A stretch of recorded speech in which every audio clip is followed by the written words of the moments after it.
Bonjour. Deuxième journée, j'espère que vous avez déjà passé une première bonne journée, plein de rencontres et une bonne soirée hier soir. Aujourd'hui, on va commencer avec, j'ai le plaisir d'accueillir deux entrepreneurs, un serial entrepreneur et qui est maintenant business angel renommé qui s'appelle Marc Ménassé, accompagné de Flore Fauconnier, qui est aussi une experte digitale et qui accompagne un certain nombre de retailers dans leur transformation digitale. Et pour parler des startups, les startups innovantes, les startups, les quid des startups, où on en est sur les levées de fonds, tout ce qui s'impose en fait aux startups aujourd'hui sur la rentabilité, mais je pense que tout à chacun, on sait que c'est le nerf de la guerre. Donc Marc, Flore, c'est à vous.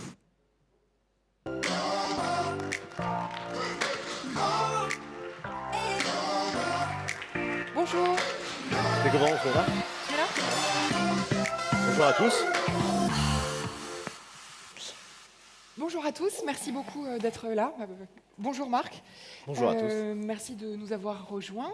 On va parler du retournement du capital risque et on va décortiquer les conséquences positives ou négatives pour les startups, leurs clients, les investisseurs, l'écosystème en général.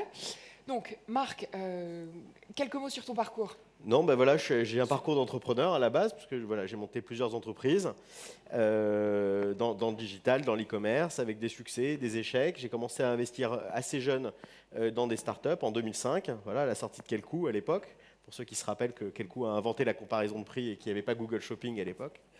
Et j'ai décidé de professionnaliser la démarche après à peu près une cinquantaine d'investissements en 2018 en créant Founders Future, qui est un fonds d'investissement, d'amorçage. Donc notre métier, c'est un métier qui est assez simple. On investit, on est le premier chèque institutionnel et important dans la vie d'une entreprise. Donc ça va être soit sur un PowerPoint, soit un tout début de produit. Et ensuite, on accompagne les équipes pour structurer absolument tout, c'est-à-dire leur product market fit, le fait qu'ils trouvent leur public, tout ce qui est autour du growth marketing et du business développement, et tout ce qui est autour du talent. On a à peu près 90 entreprises en portefeuille. On fait ça avec 200 millions d'euros aujourd'hui. Donc, quand vous faites des petits tickets, on est devenu l'une des plateformes d'amorçage les plus importantes en Europe. Et cet argent, c'est un argent qui vient majoritairement d'entrepreneurs et de familles qui détiennent leur business, donc des familles industrielles, des familles du retail, etc., pour aller capter le maximum d'intelligence et favoriser l'entrepreneuriat, puisque, comme vous pouvez le voir, je suis quand même un bon défenseur et ambassadeur de l'entrepreneuriat. Voilà ce qu'on fait. Ok, super. Et puis j'ajoute que tu es un des cofondateurs de France Digital. Absolument. Voilà. Donc, à tous les titres, entre entrepreneurs, investisseurs, tu es extrêmement bien placé en première ligne pour avoir deux, trois idées sur la question qui nous occupe aujourd'hui. Et pour ma part, j'accompagne des groupes retail et médias dans le lancement de leurs nouvelles activités digitales et des startups sur leur stratégie, produit, marketing et préparation de roadshow. Et je suis administratrice du groupe de marketing digital Quamplify. Voilà. Alors, peut-être pour resituer les choses, ça fera 1 an demain que la Réserve fédérale américaine a commencé à relever son taux directeur, ce qui a un peu été le déclencheur de beaucoup de choses ensuite, et elle a continué ensuite à relever son taux directeur de façon absolument continue. Encore le mois dernier, on s'attend à ce qu'elle le refasse bientôt, avec des conséquences majeures sur le capital risque, parce que, 1, emprunter coûte plus cher, et 2, ça a un impact direct sur les valorisations, puisque la valeur actualisée des cash flows, donc la méthode qui estime la valeur de rendement futur de l'entreprise sur la base de son cash flow, fait que plus les taux montent, plus la valorisation descend. Donc, comme la remontée des taux a été très brutale, on a vu des chutes de valorisation, on l'a vu en bourse, on l'a vu sur le marché non coté. Le Nasdaq avait déjà commencé à dégringoler avant, avec, par contagion, un nombre de deals late stage, donc les startups déjà matures qui lèvent de l'argent, puis mid stage, puis early stage qui a baissé. Comme en plus de ça, les startups avaient plutôt bénéficié d'un report des investissements vers elles pendant la pandémie, puisque l'économie traditionnelle était restrictions sanitaires, rupture de chaîne d'approvisionnement, etc. Depuis la levée des restrictions, cet avantage a disparu. Donc voilà, finalement, les fonds rechignent à financer les startups dont ils évaluent mal les perspectives. Et puis dernier happening ce week-end avec la Silicon Valley Bank. Bon, la Fed a l'air de garantir tous les dépôts, donc c'est un peu tout le monde respire mieux.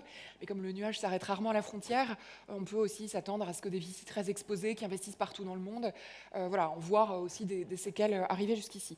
Donc voilà un peu le point de départ de la raison pour laquelle, entre autres, les valos chutent un peu, etc. Pour les startups françaises, qu'est-ce que tout ça signifie ? Quelles ont été les conséquences positives ou négatives pour elles ces derniers mois ? Bon. Donc, tout ce que tu as dit est complètement juste. Je dirais que, et vous le voyez, c'est quand même, moi ça faisait très longtemps que je n'étais pas venu au one-to-one, et je dirais que c'est quand même assez galvanisant de voir un certain nombre de stands qui sont des stands d'entreprises françaises qui sont devenus des leaders dans leur secteur et qui sont nés, je dirais, il y a 4, 5, 6 ans, 7 ans.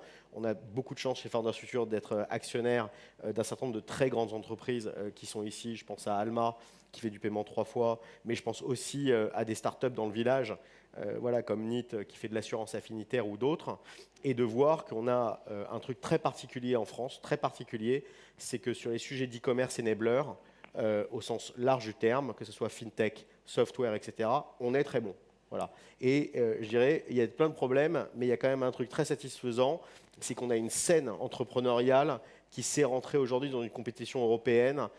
Et un des sujets, c'est pas tant le financement, c'est qu'on a des très bons entrepreneurs, voilà, et entrepreneuses. Et le financement a été uniquement la conséquence en fait de ce terreau, qui est un terreau hyper fertile, de gens bons, de bons managers qui savent déployer leurs entreprises à l'international, avec en plus un marché adressable en France qui est plutôt un bon marché, ce qui fait que les entreprises peuvent faire leur proof of concept et derrière le développer ailleurs.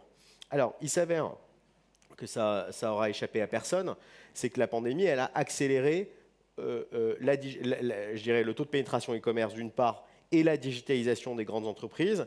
Et donc, ça a laissé une opportunité de marché absolument dingue à toutes ces boîtes. Et les investisseurs se sont spécifiquement rushés sur des valeurs de croissance parce que l'argent ne rapportait rien. C'est exactement ce que tu disais.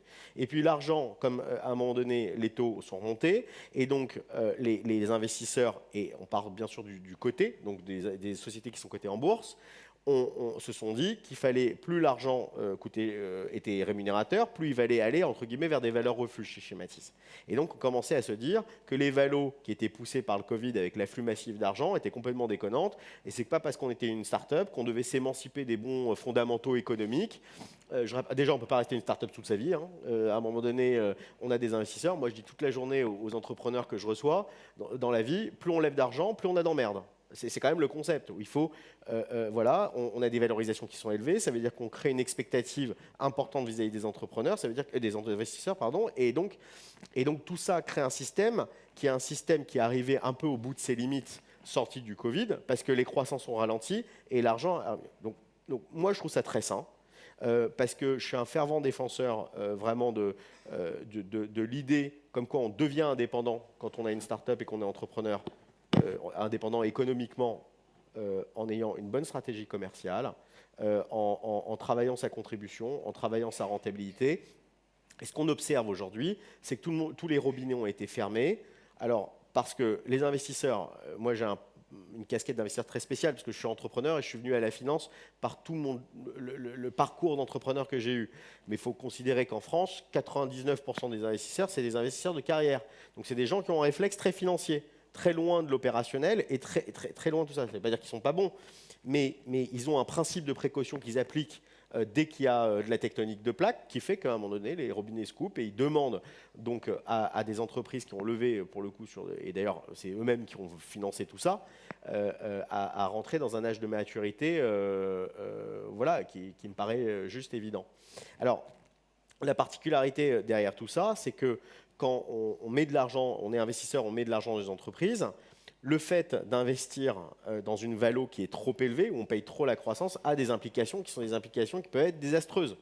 Et je donne un exemple très concret, mais si aujourd'hui une scale-up, donc les fameuses licornes dont vous entendez parler, lève sur une valo à 3, 4, 5 milliards et qu'elle, toujours dans une logique à relever régulièrement pour alimenter sa croissance, et que les investisseurs ne sont plus là, ou ils sont là, a une valo qui est inférieure, bah, par exemple, l'incentive salarié, elle vole en éclats. Tous les gens qui sont venus avec des actions gratuites, des BSPCE, etc., dans l'entreprise sur une valo qui était la valo du dernier tour, ont une incentive salarié qui vaut plus grand-chose. Et donc ça implique énormément de choses de baisser les valorisations. C'est une réalité qui est difficile. Vous avez vu qu'il y a quand même beaucoup de startups qui ont licencié. Partout dans le monde, d'ailleurs pas que des startups, il y a les grands groupes de la tech ont initié, qui sont ceux qui sont le plus sous pression parce qu'ils sont cotés, ont commencé à licencier et c'est redescendu au fur et à mesure sur les scale-up et les startups.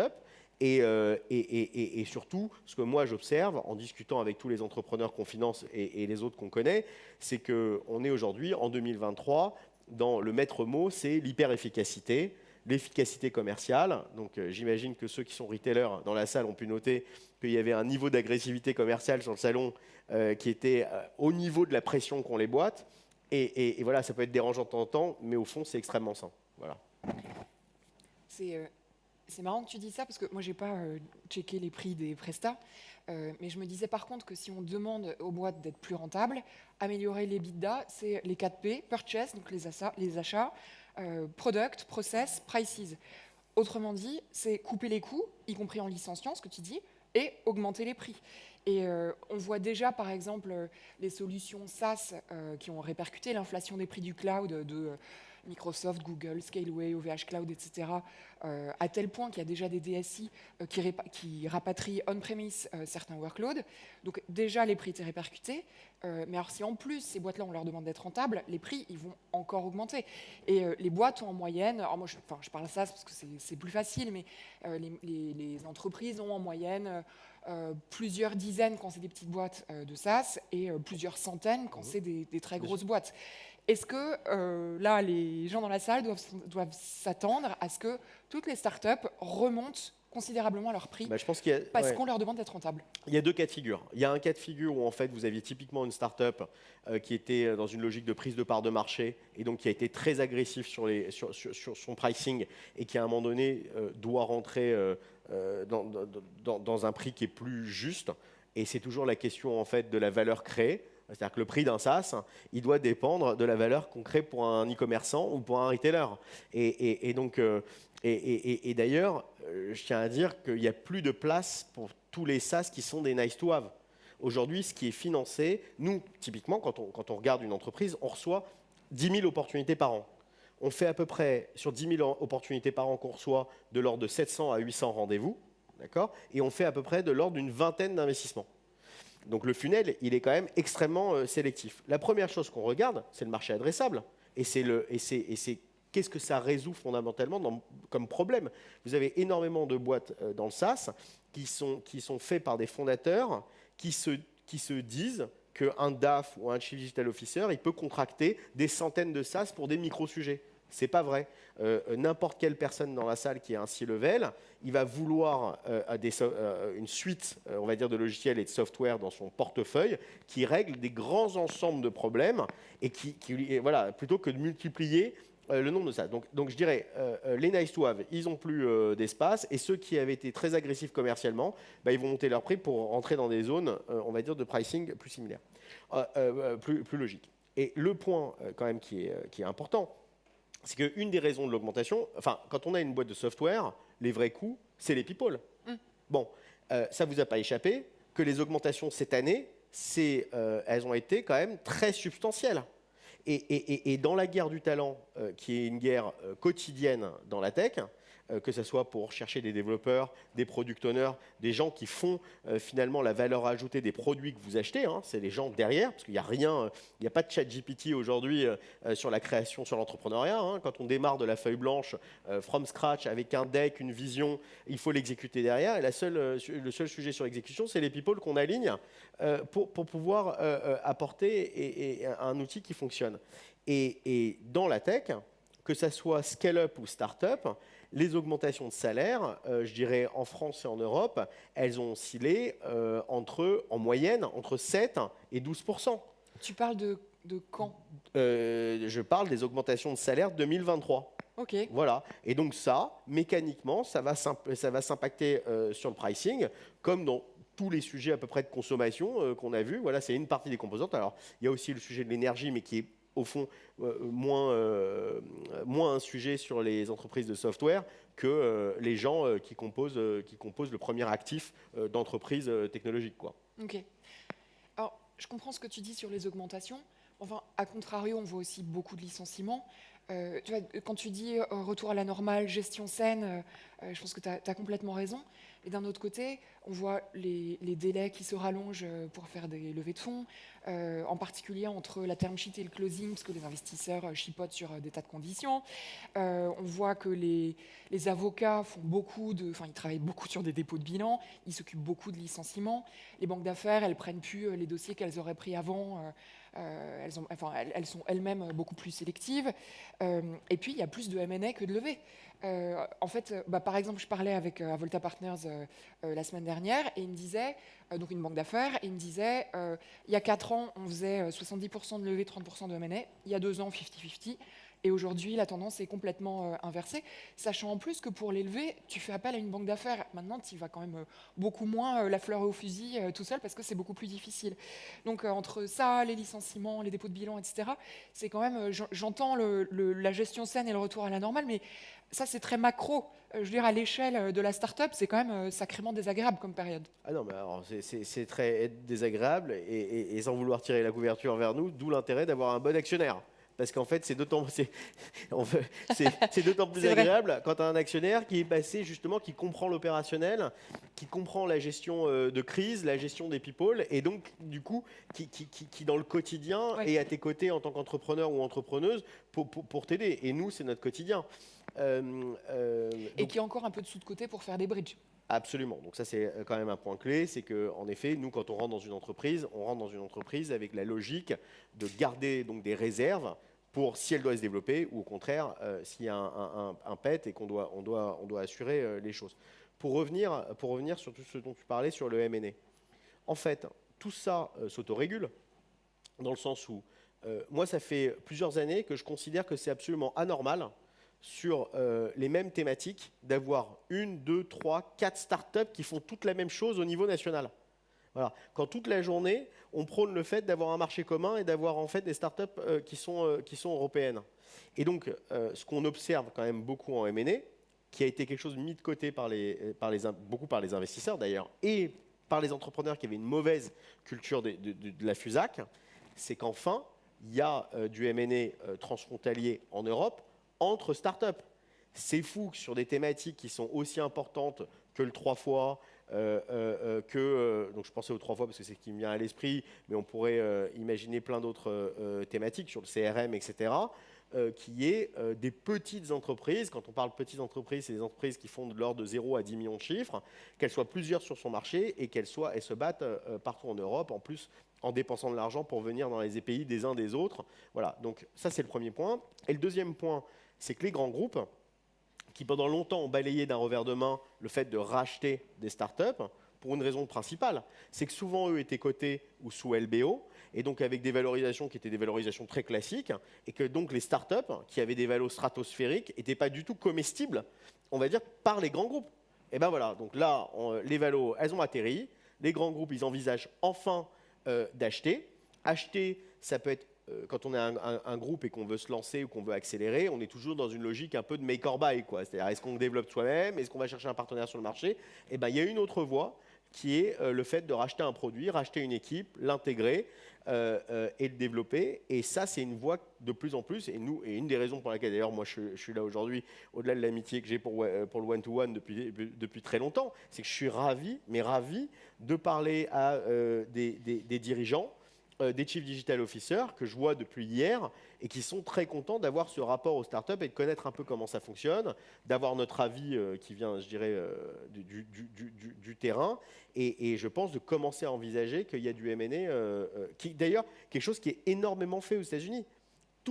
Un des plus gros acquéreurs, je tiens à le rappeler, d'e-commerce enabler, c'est Walmart. Walmart fait des dizaines de acquire, ce qu'on appelle le acquire, je suis désolé de l'anglicisme, c'est des petites acquisitions transformatives où en fait on rachète assez vite la start-up avec une équipe, un produit, on le développe. Et donc il y a je dirais, toute une thématique autour du micro M&A aux États-Unis, où Amazon rachète à gogo, où Walmart rachète à gogo. Ils n'en parlent pas parce qu'en fait, les personnes responsables du M&A ne veulent pas être assaillies de coups de fil. Donc, ils préfèrent, eux, être les têtes chercheuses pour trouver des acquisitions. Mais c'est fascinant et j'ai bon espoir que ça arrive en Europe. Ok, effectivement, enfin, on peut tout à fait se dire que les startups sont plus comestibles, comme tu dis, par les corporates avec les valos d'aujourd'hui. Mais tu penses que ça va se produire quand? Parce que ça fait, tu vois, on en voit des deals. Je veux dire, il y a des opérations, il y a. Ah bah, ça va se produire d'autant plus que, si vous voulez, les startups, elles ont beaucoup levé en 2021, deuxième partie 2020 et 2021. Elles ont pris des PGE. Elles ont eu accès à de la dette. Et puis tout ça a mis le temps d'être consommé. Et donc là, en 2023, bah, c'est le vrai wake-up call. C'est-à-dire que c'est en 2023 que ça va se passer.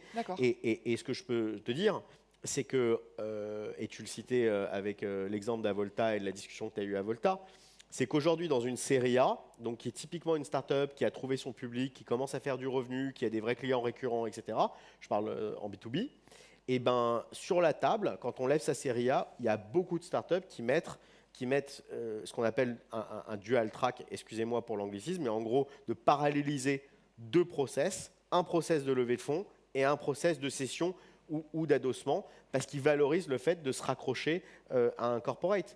Et d'ailleurs, le mieux pour un corporate ou pour un retailer ou pour un grand donneur d'ordre, c'est généralement d'initier des relations avec des startups, de voir si le partenariat fonctionne, d'être en proximité des dirigeants et des fondateurs pour le jour où il se passe quelque chose, pouvoir être réactif. Donc, ces nouveaux acquéreurs corporate, scale-up aussi, parce que quand tu parles de build-up européen, je pense que tu t'imagines plus le gros qui rachète les petits. Donc effectivement, alors, c'est une bonne chose que ce soit des acquéreurs plus actifs qui ne l'étaient avant, mais ils le sont parce que ça coûte quand même plus grand-chose de racheter ces startups.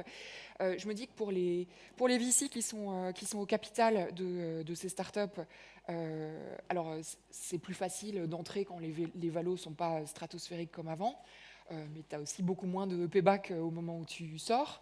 Donc ça, c'est pas très agréable non plus. Et je pense aussi aux fondateurs. C'est les fondateurs aussi qui vont avoir moins de... Alors, je sais pas, ils peuvent sortir à des stades différents de la vie de l'entreprise, mais n'empêche, c'est aussi la valorisation de leur part du capital qui chute. Donc, en tant qu'investisseur, était dans le capital de plein de startups, comment est-ce que tu remotives les fondateurs qui se prennent la chute des valos? Ça doit être quand même pas marrant de se dire, en fait, je bosse pourquoi? Parce que c'est pas du tout la trajectoire que je prévoyais il y a encore pas longtemps.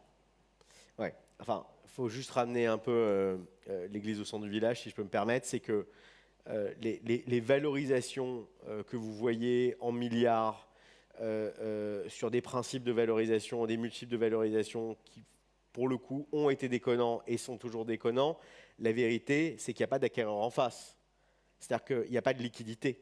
Il n'y a personne qui aujourd'hui, sans citer de nom de grandes scale-up et licornes françaises, qui vient mettre un chèque cash pour acheter l'entreprise. Donc les fondateurs, ils sont toujours... Je ne te parle pas des boîtes qui sont sur des milliards de Non, mais valorisation. même en dessous, je ne parle pas forcément de... Oui, je parle, en fait, il faut comprendre un truc, c'est que le sweet spot moyen, donc vraiment moyen d'une transaction aujourd'hui M&A, donc d'un rachat en France et en Europe, dans la tech, c'est 30 à 100 millions. C'est-à-dire que même des transactions à plusieurs centaines de millions d'euros, dans les classements, on continue à nous sortir une entreprise qu'on a faite qui s'appelle Tids, qu'on a vendue en 2017 à Altis pour 300 millions, ce qui était exceptionnel, puisque c'était une vraie transaction. Et puis c'est une boîte aujourd'hui qui est vraiment florissante. Les gens l'ont oublié, mais c'est une boîte qui est une des boîtes les plus rentables dans la tech. Et on continue à nous mettre ça en face parce qu'il n'y a pas peu de transactions. Donc, pour revenir à ton point qui est les entrepreneurs derrière, les entrepreneurs, je crois qu'il ne faut pas leur enlever qu'ils sont très pragmatiques. Et à un moment donné, quand tu as démarré de la feuille blanche, certes, tu as trimé, et pour être passé par là, avec des succès, des échecs, etc., tu as vachement trimé, et ben, tu es pragmatique. Le jour où il y a quelque chose sur la table, une offre sur la table, tu vas regarder tout ce qui crée de la liquidité pour toi, quitte à derrière, peut-être, aménager un peu les façons d'être achetées, c'est-à-dire ça peut être en plusieurs temps, ça peut être upfront, ça fait une partie upfront, une partie sur la création de valeur future, et tu vois, in fine, tirer quand même globalement très bien ton épingle du jeu. Et les investisseurs, pareil, les investisseurs, il faut comprendre, c'est quand on est un investisseur, on se voit, nous, confier de l'argent. En gros, je vous la fais courte, mais la période d'investissement d'un fonds d'investissement, c'est à peu près de l'ordre de 4 ans. Donc 4 ans, on va déployer notre argent. Et à partir de la 5e année, on va commencer à envisager la sortie. Bon, il faut de la liquidité, parce qu'il faut un cercle vertueux. Il faut renvoyer de l'argent à l'investisseur pour qu'ensuite ils reviennent et ça soit une classe active. Et le problème de la tech, c'est que ça investit beaucoup, mais ça sort très peu. Et donc, c'est aussi là où il faut rentrer dans un vrai âge de maturité, c'est que ça soit, à la différence du LBO, typiquement, qui sont des cycles de 3 ans, très réguliers, parce que les entreprises sont cash flow positives, etc.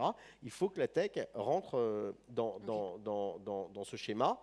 Et je croise les doigts, il y a beaucoup d'initiatives, en particulier avec Jean-Noël Barrot, avec Bruno Le Maire, dont je fais partie, pour vraiment pousser les groupes à faire des acquisitions. L'IPO, c'est une voie de sortie, mais en ce moment, les marchés sont fermés. Mais j'espère que quand les marchés ouvriront, en particulier en Europe, on aura beaucoup plus d'IPO, comme c'est le cas aux États-Unis, puisque c'est vrai qu'en Europe, on en a eu plutôt peu, quoi. Ouais, ok. Une question sur ce qui va venir. Alors, j'ai cherché des chiffres sur les chutes de Valo. J'ai vu que aux États-Unis, Blossom Street Ventures, qui est un indice constitué de 119 SaaS cotés, a mesuré que le multiple médian était passé de 8 fois l'ARR, donc le revenu récurrent annuel, à moins de 5 fois. Donc évidemment, les multiples des sociétés publiques et privées sont quand même très corrélés. Et surtout, si les investisseurs demandent à des startups de devenir rentables, la logique, ce serait de les valoriser comme des boîtes normales, c'est-à-dire plus sur le revenu, mais sur la rentabilité, EBITDA, Ouais. voilà, typiquement EBITDA. Et en fait, c'est déjà le cas. Alors, c'est le cas dans la tech, c'est en train de gagner le SaaS en général. Du coup, je me demande quand est-ce que ce sera vrai pour le reste. Et puis surtout, ça veut dire qu'il pourrait y avoir une deuxième phase d'effondrement plus ou moins circonscrite dans le temps, mais dévalorisation. Est-ce qu'il faut s'attendre à ce qu'elle replonge encore un coup? Parce que quand tu passes à un multiple sur l'EBITDA, naturellement, ça va redescendre une fois de plus. Je pense que déjà, la purge, elle a été importante, en particulier pour les entreprises qui perdaient encore de l'argent. C'est-à-dire que les investisseurs non cotés et ensuite non cotés considèrent qu'à un moment donné, quand tu as 5 ans, 6 ans, 7 ans, tu ne peux plus perdre d'argent. Et donc celles-là se sont fait dézinguer de manière absolument incroyable. Et celles qui étaient break-even, pour le coup, ont eu un petit premium. Donc par définition, elles se sont fait moins dézinguer. Le multiple d'ARR, donc qui est le revenu récurrent annuel, il est important parce qu'on reste quand même dans des entreprises qui sont des entreprises qui ont de la croissance, quoi, et qui ont des niveaux de croissance plutôt élevés. Donc quand tu combines des revenus, une croissance importante, soutenue des revenus, mixée au fait que la société soit break-even, c'est-à-dire qu'elle a peut-être du profit, mais elle réinvestit beaucoup de son profit dans son développement pour justement avoir de la croissance, ça a beaucoup de valeur. Voilà. Il y a un côté aujourd'hui très binaire entre une entreprise qui perd de l'argent et une entreprise qui ne perd pas de l'argent. Et donc ça part des multiples, je dirais, cotés, et ensuite ça redescend vers le non-coté. Et l'autre point, si je peux me permettre, c'est que la valorisation sur le revenu versus la valorisation sur la rentabilité, c'est un combo. Parce qu'en fait, les paramètres ne sont pas figés, il y a plusieurs paramètres. Il y a quand même un point qui est important, c'est qu'on disait qu'il y a une absence de revenus, de levée de fonds, pardon, en equity, donc dans les entreprises. Mais quand on est rentable, on a quand même globalement accès à de la dette aussi. Et c'est quand même une voie de financement qui est une voie de financement aujourd'hui qui est prise par beaucoup de startups pour pallier justement, et en plus qui a un intérêt formidable pour les fondateurs d'entreprises, c'est que la dette, c'est pas dilutif. Donc oui, on se met une épée Damoclès pour la rembourser, mais ça touche pas à son capital. Donc voilà, c'est un peu le changement de paradigme qu'il y a en ce moment. Mais moi, je suis très optimiste. Hein. Je trouve que c'est une purge qui était nécessaire. Alors, je comprends bien, mais... Elle veut pas que je sois optimiste. C'est pas ça, c'est juste qu'il y a quelque chose qui m'échappe. Par exemple, tu parles de build-up européen, etc. Et tu vois, pendant des années, on a entendu les Américains, ils financent l'hypercroissance, puis du coup, les boîtes, elles prennent le monde entier, etc. On n'aura jamais de GAFA européens si on ne fait pas la même chose. Et là, on revient sur les boîtes doivent être rentables assez tôt dans leur vie. Et tu vois, un Sam Altman, alors le cas est un peu particulier, OpenAI, dont on parle beaucoup là depuis décembre sur ChatGPT. En 2019, il avait déjà récupéré des milliards de Microsoft, de Musk, de Gates, de qui tu veux. Il n'avait pas la moindre idée de ce que serait son business model, contrairement à Facebook, où on savait que ce serait la pub, par exemple. Lui, vraiment, il ne savait pas. Donc là, c'est vraiment un cas particulier, mais c'est quand même une leçon d'investissement long terme, sans rentabilité court terme. Et est-ce que c'est vraiment en leur imposant, c'est pas comme si on avait le choix, mais cette cure d'amincissement que doivent faire les startups, notamment françaises et européennes, est-ce que c'est le meilleur moyen de fabriquer des champions européens ? Franchement, il y a 2 choses là-dedans. Nous, on a très peu d'argent dédié à de la R&D, aussi fou que ça puisse paraître. À l'échelle américaine, les Américains, ils sont très, très bons dans ce qu'ils font, parce qu'ils savent valoriser la croissance et ils savent investir sur la R&D. Et quand on parle typiquement d'un OpenAI qui a eu comme investisseur Microsoft, Tesla, etc., je veux dire, c'est les GAFA, c'est des États. Ils sont richissimes. Et donc, comme ils sont richissimes, ils savent investir. Nous, malheureusement, si on doit compter sur les plus grandes boîtes industrielles de la tech, en dehors de Dassault Systèmes qui est exceptionnel, vous voyez le sort d'Atos, c'est pas fameux, quoi. Donc on n'a pas cette puissance de frappe. Et on a en plus des investisseurs en Europe, ça il faut le savoir, qui sont beaucoup, beaucoup plus conservateurs que les US. Pour un tas de raisons, pour une complexité de marché, le marché adressable, voilà, ils sont beaucoup plus conservateurs. Donc les Américains, ils ont cette force de savoir mobiliser du cash sur une idée, de valoriser l'idée, de valoriser la qualité entrepreneuriale d'une façon qui est bien meilleure que nous. Alors on espère, et on est une communauté d'entrepreneurs qui est en train d'essayer de changer ça, parce que ça passe par le début, le fait de valoriser l'entrepreneur et l'équipe et l'idée. Je pense à plein d'initiatives du marché, je pense bien sûr à Xavier Niel, je pense à mon ami Michael Benabou qui est aujourd'hui ici et qui est voilà, Michael, et je ne sais pas s'il est là, mais il m'a dit ah bah voilà, il est là. Donc, qui, tu vois, a cofondé venteprivée.com, s'est remis à risque en finançant des entrepreneurs qu'on cofinance ensemble aujourd'hui à se relancer dans une aventure entrepreneuriale.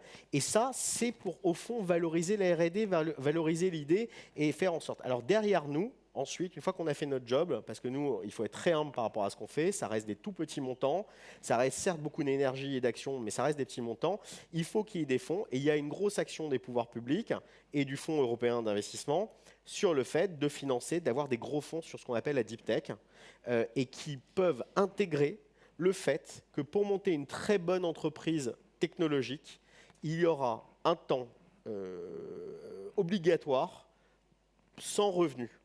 Voilà. Ce qui n'était pas intégrable de la part du commun des mortels des investisseurs européens et qui était le cas des Américains.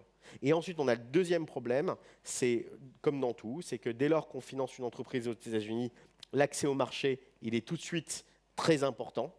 Alors que les donneurs d'ordre sont plus importants, les consommateurs sont plus importants, donc tout est plus important. Donc le financement, il se fait aussi à échelle de son marché adressable, alors que nous, on est en train de lutter et de batailler même quelquefois à l'intérieur de l'Europe entre les Allemands comme d'hab et les Français. Et je parle maintenant même pas des Anglais qui se sont mis post-Brexit, qui aujourd'hui sont que focalisés et focalisés sur ce qu'ils font au UK, quoi. Donc ça, c'est pas bon, mais il y a quand même des initiatives et j'ai bon espoir qu'il y aura plein d'annonces parce que c'est le plan 2030 de Macron qui justement a vocation à favoriser le financement des deep tech. Alors je ne sais pas s'il y aura un OpenAI européen, mais en tout cas, je pense que sur certaines verticales, en particulier sur les sujets de cloud, il y a des choses qui sont en train de se faire. Petite conclusion optimiste ? Ah bah, j'espère que je vous ai transmis mon optimisme légendaire parce que je crois énormément au moteur entrepreneurial pour faire bouger les lignes. On n'a pas adressé le sujet de l'ESG qui est un sujet sur lequel on investit énormément, voilà, avec même un fonds dédié à la Tech for Good, le fait qu'on soit devenu Bicorp, qu'on ait lancé un fonds de dotation et je dirais que vraiment aller vers un monde qui soit plus sobre, sans opposer business et sobriété, c'est quelque chose qui nous anime. Et de l'autre côté, on en a parlé, le fait que l'entrepreneuriat dans tous les secteurs, voilà, que ce soit le secteur de la restauration, le secteur de la tech, le secteur du retail, c'est quand même ce qui fait bouger les lignes et ce qui est inspirant pour nous tous. Et donc voilà, donc je vous invite tous à soutenir d'une manière ou d'une autre les entrepreneurs qui sont dans vos familles, qui sont autour de vous et qui justement à un moment donné tentent leur chance dans un truc qui est très difficile à faire. Voilà sur quoi je conclus. Super conclusion. Merci Merci à beaucoup, Marc. tous. Merci à tous.